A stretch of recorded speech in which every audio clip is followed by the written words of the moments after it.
So what I'm getting at is we gotta have the same terminology. And as mentors, the mentorship program, we have to be able to set standards and set the expectation, right? So that's what I want to do for this week, is set an expectation for what we're gonna do this week. And hopefully set a standard for the DoD, right? And that's the goal. So we try to match up with the DoD and took an adjustment for some of us. But, so we're gonna talk about rapid intervention crews, because that's what the DoD uses, so, that's where we're at. So, some of the skills that you can expect to learn, obviously we talked about the breakdown of the classes. Survive, get you skills to learn what to do if you are in trouble. How are you gonna handle your situation? How to work as part of a rig or another crew member to save another firefighter. And then leadership. We talked about leadership. Doesn't come from a place of ego, right? I'm not gonna sit on my throne of knowledge, and if I like you, I'll sprinkle a little bit on your plate so you can eat it, right? That's not what we're about. It's not what the fire service is about. Right? It's about sharing. Sharing in the leadership responsibilities.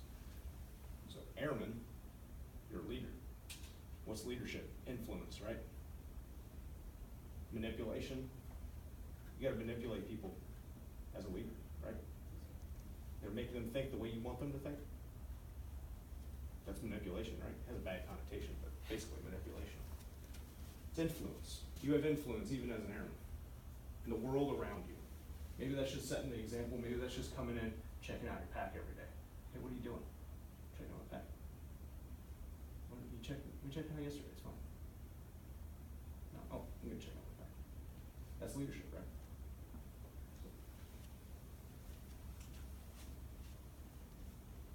So our standard is NFPA 1407. That's the standard for training for the fire service rapid intervention crews. I'm gonna read this word for word because I really like it.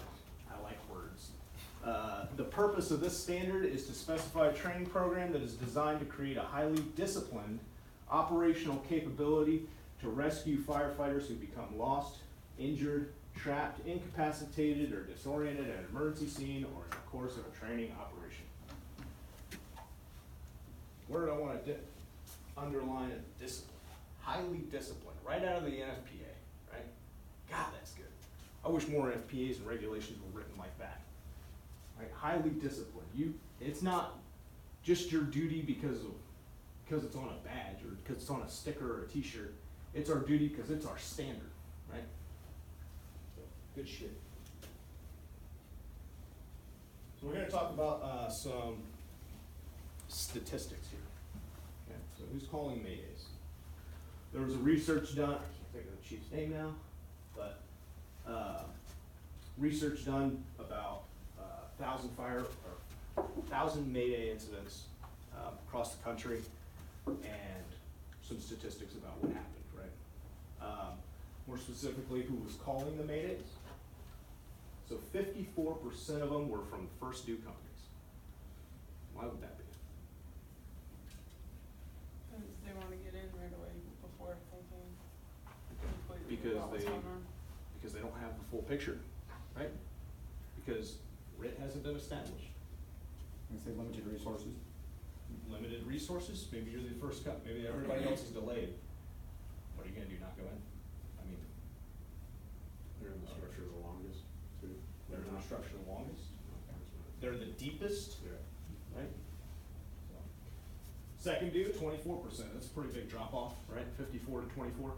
So just having extra hands on scene, as an incident commander, that's an automatic red flag, like, we need to get stuff here quick, right? No matter what. As soon as it's marked working, we need to get stuff here.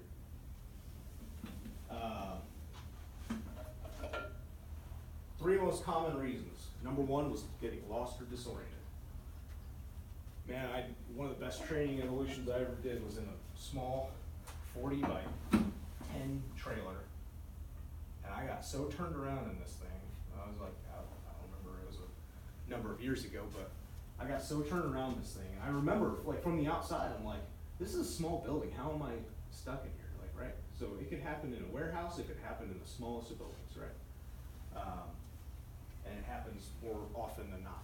And I think sometimes you get accidentally put on the right path and get out, and it's that, like what Sergeant Boykley talked about, right? You get away with one. And then it's like, oh, that must be good. So second most reason were falls, and of those falls, only 11% admitted to sounding the roof, or 11% said they sound the roof. Whether they lied or not, who knows? Or floor. So sounding the floor, right? Reason why it's a sin slack. Salvage and overhaul. So 40% of maydays were called after the fire's out. It was kind of surprising for me, right? Because think about it. What's everybody do now? Nowadays we're getting better about it, but one of the things everybody did was take off their pack, start stripping down, like high-fiving each other. What happened here? Like I said, I really like learning from military history, and one of the things is I keep going back to Vietnam. You get more examples, but there was a war correspondent in Vietnam that was embedded with some troops. They were trying to take a hill, and they fought for hours upon hours trying to get this hill. They finally got it, won the position. Their adrenaline was dumped. Everything was dumped. Their parasympathetic nervous system was like, screw you, I'm going to sleep. And they all started falling asleep. Never mind the fact that they had to set up for the inevitable, not likely, but inevitable counterattack from the Vietnamese. So all the commanders had to go and pick everybody up. Hey, we need to set up DFPs. We need to get ready. And this war correspondent out, he's like, I can't believe they had to wake everybody up when they knew the fight was coming, right? But everything just dumped. And that can happen in a fire, right?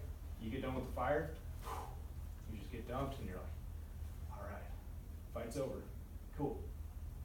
Now let's just pull some steel and get out of here. But what are we not looking for? We're not looking at the weakened structure, right? It's at its weakest point now. So our discipline is weakened, the structure is weakened, recipe for disaster, right? So who's doing the rescuing? So 22% of the maydays called, the firefighter got himself out, self-extricated. 25% were from the same crew. So we were on an engine, one guy fell downstairs, mayday, called the mayday, got him, pulled him out, right? Mayday canceled. Adjacent interior crew, 30% of those. So that was, you're on an engine, truck crew, heard the mayday, was close, pulled it out, right? And then only 10% of rescues were done by a RIP. So that's successful rescues.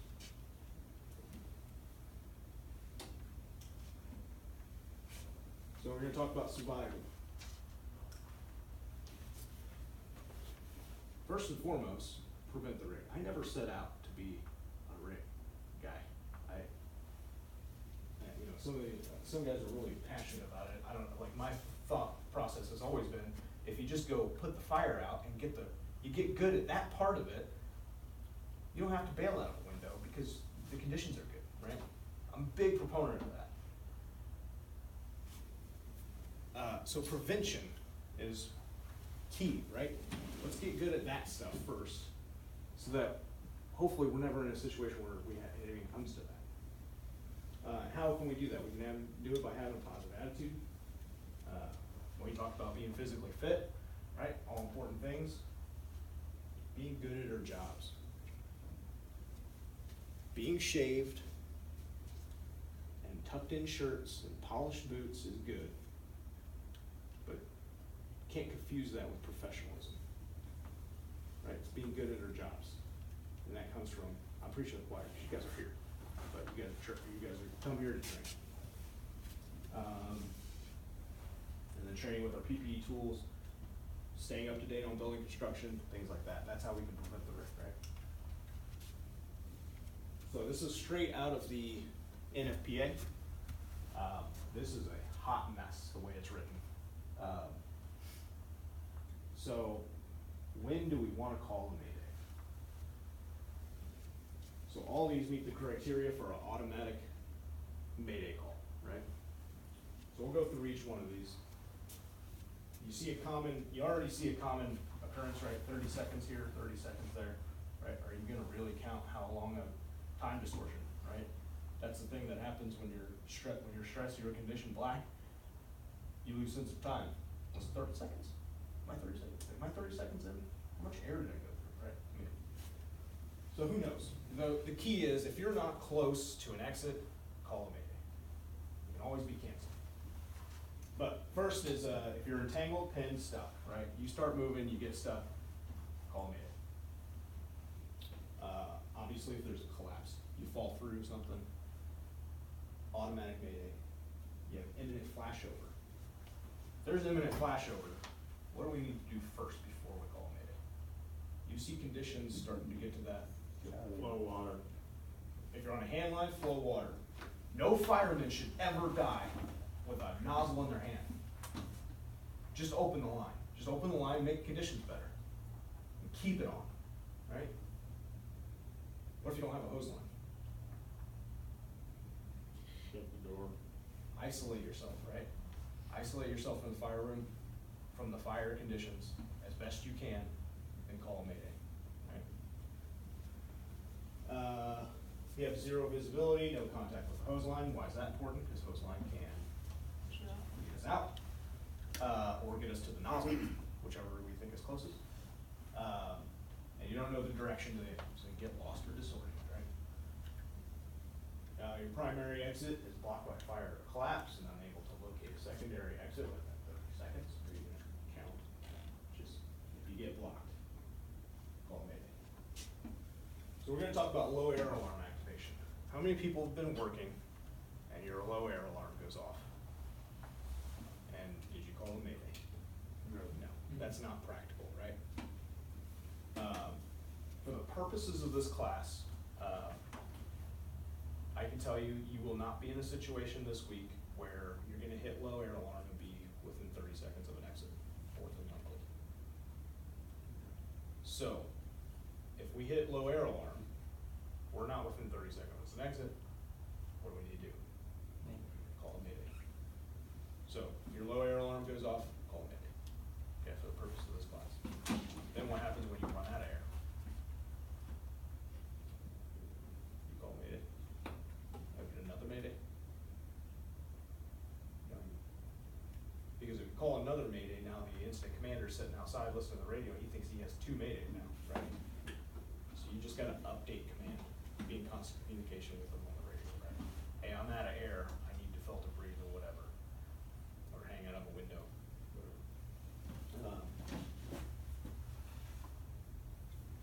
If you have an SCBA failure, we don't have to worry about bloody breathers because MSA doesn't have them, does it? Yes, it does. It does? Where is it? They have this little extra pack you can buy, and it's, URC to URC. Is a URC a buddy breather? So, I'm asking that because Well, yeah, like Phil, it equalizes, so, but it's that one hose for firefighters. So But I that's- hear you, yeah, it's not true buddy breathing. So that's a yeah, universal, true. the reason I point that out is because it's a common misconception, right? I hear you. I A was just true thinking. buddy breather is a cord that comes out, and we're breathing, we're connected Same. and breathing off the lowest bottle first. Right? And our MSAs don't have that. What we have is a universal rescue connection, which is the transfill. Yeah. You pop it on, this is what I'm talking about with common language, right? We were at FDIC last year, there was an SCBA boot camp class that we took, and the guy pulled up a picture of an SCBA, and he had buddy breather pointing to his universal air connection. When we walked out of class. But that's what I'm talking about, right? Common language. Universal air connection, buddy breather, 2 different things. And then you're unable to locate an exit. Common So for language. those of us that do have buddy breathers, the second night, that's a mayday situation, is what you're saying. Yep. As soon as you, hey, I need to buddy breathe, you've resorted to a buddy breather, you need to call me. layman's terms, if you're in doubt, if there's even an ounce of doubt in your brain, call a Mayday, it can always be canceled. Get help started, right? So don't be too proud to ask for help. So how do we call a Mayday? We're gonna announce on the radio, Mayday, Mayday, Mayday, and then you're gonna give, everybody familiar with Lunar? Everybody's heard Lunar? Okay. So, location, unit, name, assignment, resources. What are unit, name, and assignment really telling me? Who you are, what you're doing. Who you are, right? It may give me clues to where you are, but as long as the first piece of information you say on the radio is where you are, then you can tell me who. That's just benefit, right? So what I'm really looking for is where you are first, then who you are, and what do you need. Make sure you're speaking into the radio in a very clear, calm manner. You're gonna get plenty of practice call on Mayday even today. So make sure you're keeping calm, keying up that radio, then talking, right? Not stumbling over, because if you say the location while you're keying up and you just stepped on it, I can't hear it, right? Then all fireground traffic should stop, or all radio traffic on the fireground should stop between everybody except for the incident commander, the down firefighter, and the rig. Right? Another slide, but while we're on the subject, how do we feel about changing radio station? So the way the Air Force has been teaching it is for the down firefighter, the incident commander, and the rig, just change channels. No, That's a bad idea. no bueno. Yeah. What about everybody else in the fire? Sure. Can change channel? You can have a pre-designated one if it happens. Sure. And then incident commander can have I'm pretty sure for Sumter County, for Mayday, Everybody. everybody goes to F Foxtrot automatically. So it's important to know, right? I can tell you, we went, in my department, we went to, Yeah. nobody changes channels on fire. I like that idea. And in drills at least, it's worked pretty well, Who has because two radios? who has two radios, it's Okay, causing yeah. people to reach for the radio, it's varied. And what channel? Yeah, you gotta find the channel, I don't like it. and then, not to mention, the most important fact is, if I'm doing something over here, and I hear the firefighter say he's right next to me, I can just grab him, right?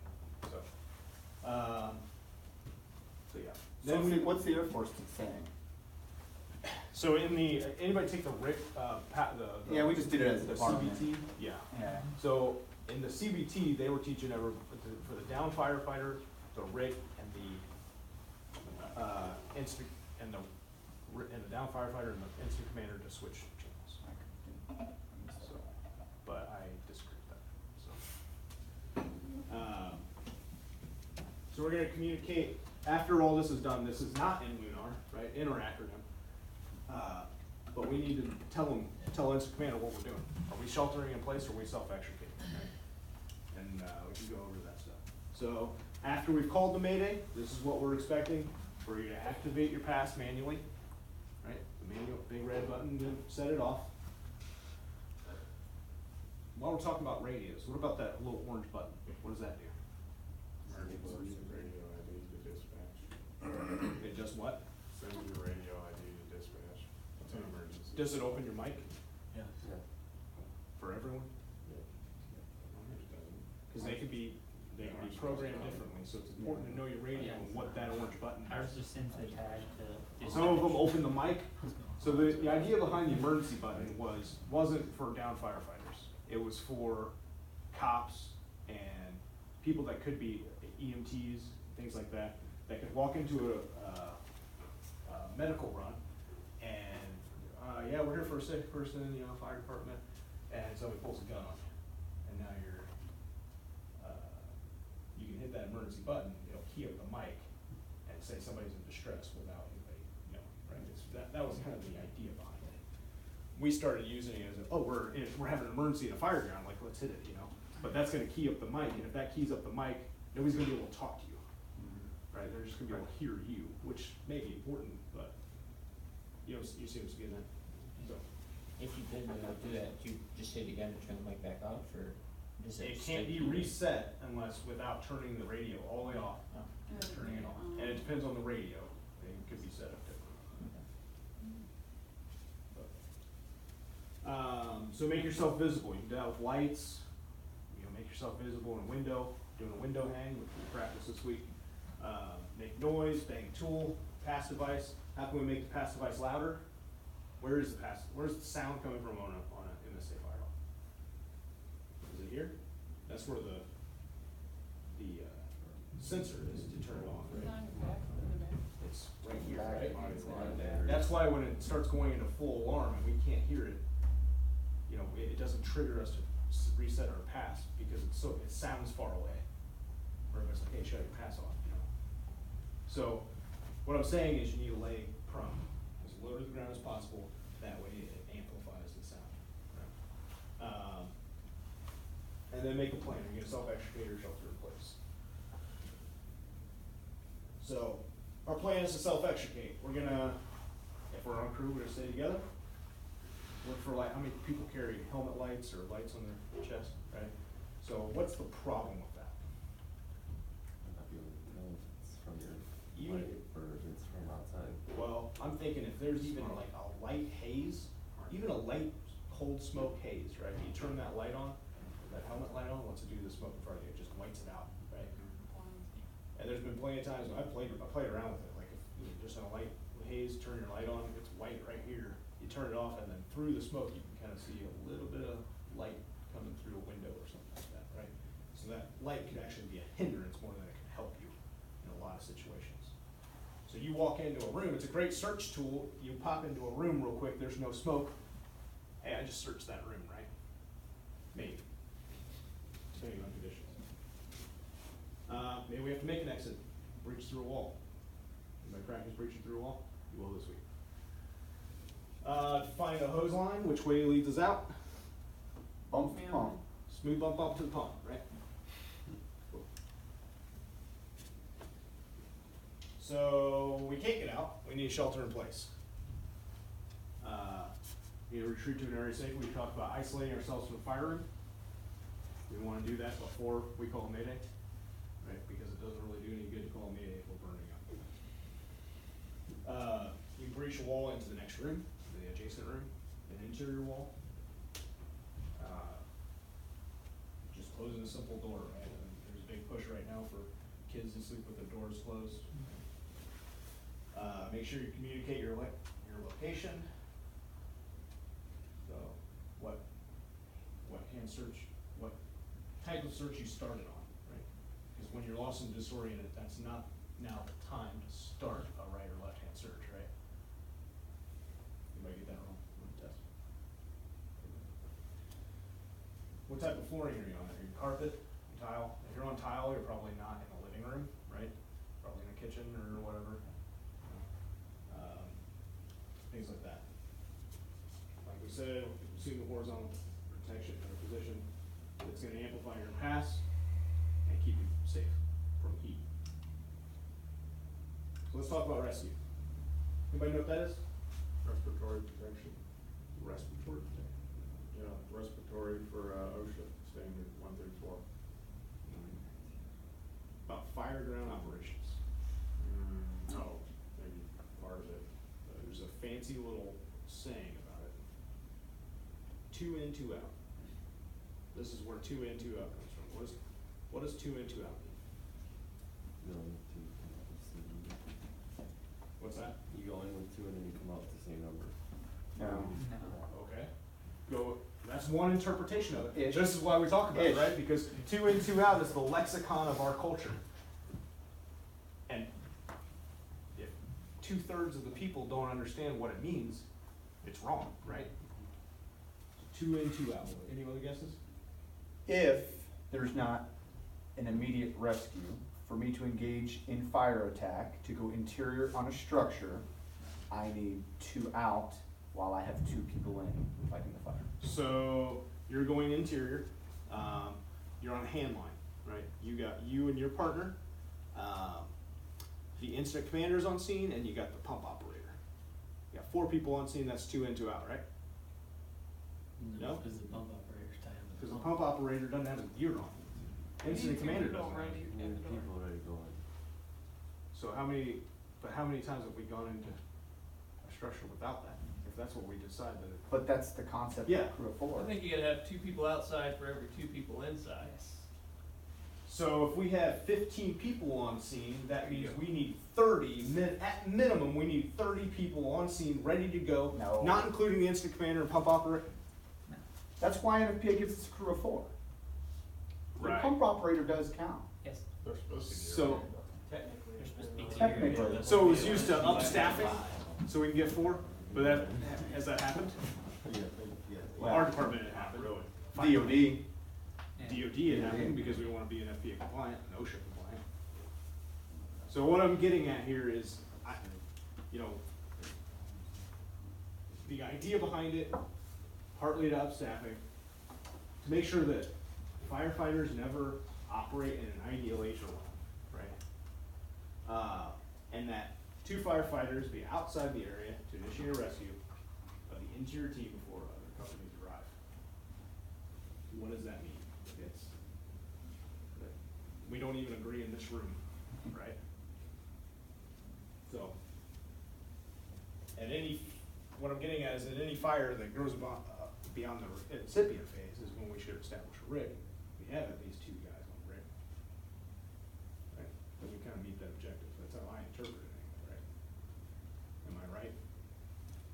I don't know. You got anything to add? A lot of people go with that, you know, when it's like 2 for 2 or 4 for 4, people start getting into that and start jacking that up to, well, I got 8 guys in, is that 2 for 2? Is that 1 for 1? Or some people start getting into that It's rabbit hole. But we're a trade, aren't we?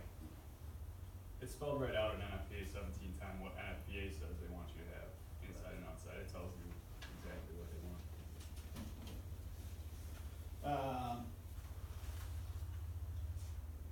So, like I said, every fire that goes beyond the incipient phase, so is that every fire department response? Just when it goes beyond when it's marked working, right? Rig should ideally consist of 4 people, but it's been shown in that firefighter study that it could take up to 12, maybe even 19 firefighters in some cases to rescue 1 downed firefighter. Why is that? Could be a number of reasons, right? It's just kind of situationally dependent. Having multiple crews on standby is ideal, so however you're gonna accomplish that, whether it's mutual aid or callbacks. So, sorry, I like talking. So some tactics to keep in mind. Before we arrive, we need to monitor radio traffic, listen for the conditions that the interior crews already in are telling us. Best size up I ever heard was, our command was first on scene, battalion was first on scene, and he pulls up and he goes, yeah, battalion 9's on scene, oh shit. Alright, we got a worker, boys. So, size up, we're looking for potential hazards. This is sizing up from a RIC standpoint, not injure or, fire attack or rescue or whatever, right? We're talking, what are some potential hazards? So we're looking for collapse, maybe. If we know it's a known building with hazards in it, right? Those are things we have to consider. What egress issues we have, locked doors, bars on windows, whatever. How far the fire's progressed, and keep accountability. You can do that on your radio, right? Just by listening. You should be listening for traffic and be like, if they do call Mayday, they don't get out their location because they didn't train on it enough, or their amygdala hijacked and they didn't think to do it. You, at least as a RIC member, have an idea of where guys are operating in the structure, right? Where's an ideal location to stage equipment? Non-fire side of those. Fire side of the hose. By the front door, I mean, Away from the flames off. lots of Front yard, by the command post. Wherever you are. Yep. So somewhere where you can see everything and everybody can see you. make sure nobody's stealing your, equipment that you stage, right? And we talk about softening the structure, who knows what softening the structure means? Building ladders, like you said, popping guards out the windows and doors and gates and, opening, doing what you can to get ready to get somebody out of there. Sure, so is that the whole crew? Should the whole crew be red involved in crew. that? Maybe one can hang out, but I'd say if there's stuff that needs to get done, better than just taxing one guy with doing that. Yeah. Because now he goes, throws a bunch of ladders by himself and pops a, he's whooped, now something goes wrong. Yeah, that's not good. Sergeant Boykley, you got a story about that? Oh, Doing proactive Rick and then going in and now you have to work, yeah. So, it's just something to think got about. my ass right? kicked a little earlier this year. I think we were a little, we were then we got put to work on a second alarm church fire, and man, I got back to the station, it was like seized up, my whole body was all cramped up, cause we, maybe we're did a little too much as RIT. When we get to put to work as a RIT team, we got reassigned, but, that was kind of a moment for me, like, once we actually started working, that, hey, maybe we did a little too much, right? If we had to pull somebody out of here, I may have overextended myself, so it was a good lesson learned, the easy way for me, relatively easy way. That's something, that's an important conversation to have, right? I mean, before that happens. And you gotta have a trust in a crew enough to be able to say, like, if you're the lowest ranking guy on the crew, and you notice that the entire RIT team is working super hard, you gotta be able to have the relationship with your officer to say, hey, boss, I think we need to rest a little bit, because if something goes down, we're getting to that area, we're getting taxed, right? So, it's everybody's responsibility, right? So for the purpose of this class, you're gonna have a 4-man crew whenever you're assigned to RIT. You're gonna have one person in charge, an officer, that's determined before you go in, hopefully. So they're gonna have some of the things that you take in with you as a TIC, right? Thermal imaging camera, help you do a search for downed firefighter. You're gonna have 2 searchers, carrying some hand tools. What happens when we come down to a downed firefighter? So this is one of the expectations that we're looking for in this class. Very specific set of circumstances you guys are gonna practice it, right? Whenever you come to a downed firefighter, there's certain procedures that you need to do. First thing you need to do is assess them, right? Hey, are you alive, right? Make sure they're conscious. If they're not conscious, you need to silence their pass. What's the difference between silencing it and resetting it? What if he's out of air? And he's completely out of air, drained through a whole bottle, and you go up and start pushing that yellow button. Oh, that's gonna shut off. Could shut it off, right? Potentially. So, the problem with that is if you have to leave him, his pass isn't gonna go off, it's gonna be harder for the next crew to find him. So we're silencing it, right? It's just a click, it's off, click it till it's off, and then it's done, right? And then leave it alone. If it starts going off, shake it, right? And that's a time hack, cause how long does it take to go before it starts going into the first stage of alarms? So now you know it went off 2 times, how long you've been in the structure. How long have you been at the down firefighter, right? 40 seconds, right? So you need to assess the breathing in the air. How can we do that? If he's breathing, you're gonna hear it, like, the actual down firefighter breathing. If you don't hear him breathing, something we can do is we wanna push up against their face piece and break the seal. Cause our face pieces are what? Positive pressure. Positive pressure, and you're gonna hear right? So we're looking for that every single time. Silence pass, check for air. Notify command of who you got, what you got. If you're not the RIT crew and you found the down firefighter, you need to say, what? Mayday, right? Package if necessary. This is a list of best practices, right? Like I said, this is not our techniques, not our design, not our words. Best practices, that's a word that you're gonna hear me say a lot this week. The best practice is to always package the firefighter. That having been said, if I'm 10 feet from the door on a nice smooth surface, nothing's on the floor, what am I gonna do? Dirty grab, just grab them and go. And then remove them. And then your nav air guy. This is gonna be guy carrying the tagline and the rip pack, right? His whole job is just be a mule. Just carry that stuff in, and if, once the searchers have identified the problem with the downed firefighter, hey, he's got air, he's breathing, we don't need the rip pack, right? Just hold on to it. Don't drop it, because now we left it behind, we get halfway back and we have to transfer one of us, right? Not a good idea, not a good situation. So, bring it with you, and then we're taking that tagline, either tagging it to the downed firefighter, tying it to something steady in the room. That way, when we're pulling them out, if we have to leave them, we can leave them with the rope, or on the rope. We can bail out. Next crew, all they have to do, hey, when we're passing the next RIT crew, because we started them before we ran out of air, right? If we're smart. Hey, we're getting kind of low on air, go ahead and start the next RIT team in. We pull them a little bit of the way, we bail out, next crew follows the rope in, boom, he's right there, they can finish the job. Some of the skills for that is, regulator switch out. Am I gonna, plan A, plan B, plan C. My plan A is grab him and go.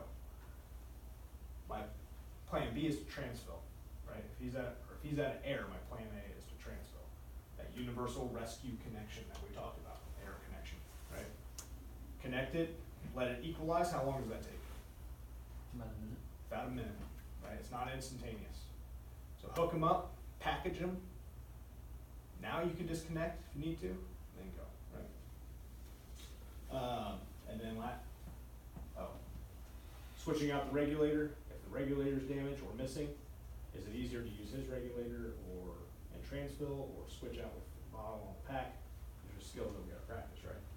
And then switching out a mask. Am I gonna sit there right next to a window and switch out a mask on a downed firefighter because he ripped his face piece off? Or am I just gonna get him out the window, right? So that's like a last case scenario if you have to, because it's a skill we don't practice, it's high risk, low frequency, we don't practice it, it's not my plan A, right? And then last case scenario, we just gotta dirty grab them, right? Grab them and go. But that's the last case scenario.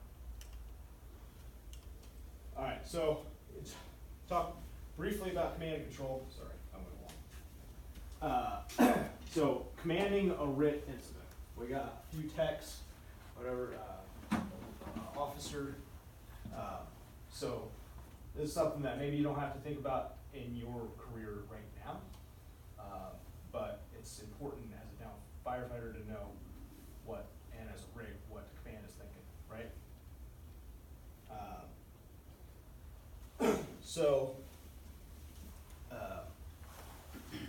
This is a brief flyover of kind of commanding a RIT.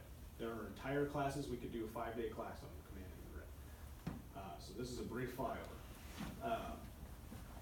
So we can, having clear SOPs, what does 2 in, 2 out mean? That's done from, that language needs to be clarified from a chief level, right? What's the overall intent? How do you interpret it? And does everybody know, right? And that needs to be spelled out in SOPs. Establish command at every incident, right? Do it on the small runs and do it on the big ones. Because once the big ones hit, it's not the time to, now we gotta start an incident command. There should be one clear person in charge. Do a 360 because 73% of maydays were called when there was no or an incomplete 360 was done. You're gonna walk around to that third side and say, hey, there's a walkout basement and fire blowing out the back of it. It's vented. Or the door's left open because the patron or whoever got out, and you close that door, right? Get to this real quick. So looking for some pre-fire indicators. Got a bunch of HVAC units on big commercial buildings, right? That's possible on base. What else is common? Case fans, right? The bowstring construction, all that, right? What kind of fuel loads are in? Bunch of nasty shit on military bases, that's for sure.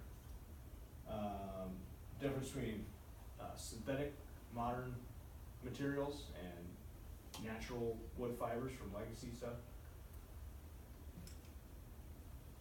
What kind of support systems we got, right? We talked about bowstring, trusses, these are all things that we have to consider. What about the building history? Have we had fires here before? Do we know of any renovations that have been done on this building that are gonna impede our progress? Things like that. How long has it been burning? We got multiple points of fire, what's that an indication of? Maybe arson. For sagging floors, signs of collapse, right? Excessive water in the building, adds to the weight, adds to the potential, we've been flowing water for a while now, that's a lot of weight on this building. And then if we got direct flame impingement on unprotected steel.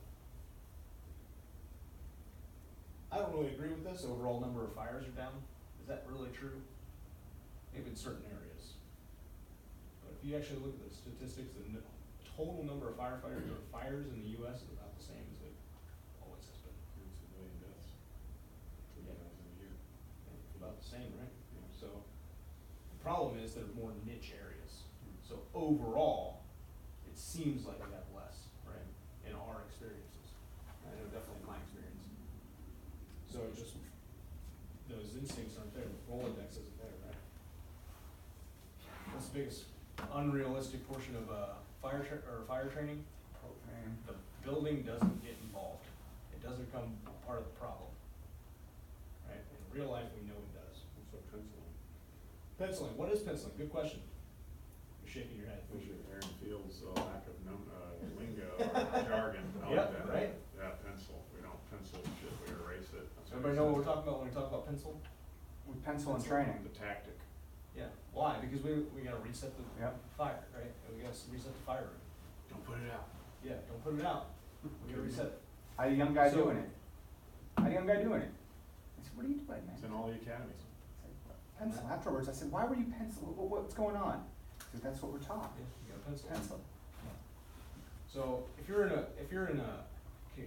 fire conditions that are hot, open the line and leave it open. The default position of the line should be the open position. So our gear can hinder us, right? Gets us in deeper, can't feel the conditions change. We gotta be aware with it. We have to have wits about us, right? So as command, once the mayday happens, we gotta acknowledge it, which I've heard so many maydays, live maydays called that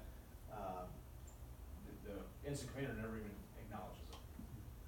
So we need to make sure we at least acknowledge it. Start the RIC. So this is where we talked about, right? Everybody remaining on the same channel, everybody else switching. I like everybody staying on the same channel for just something that, good conversation to have with your departments back home, right? What are we gonna do?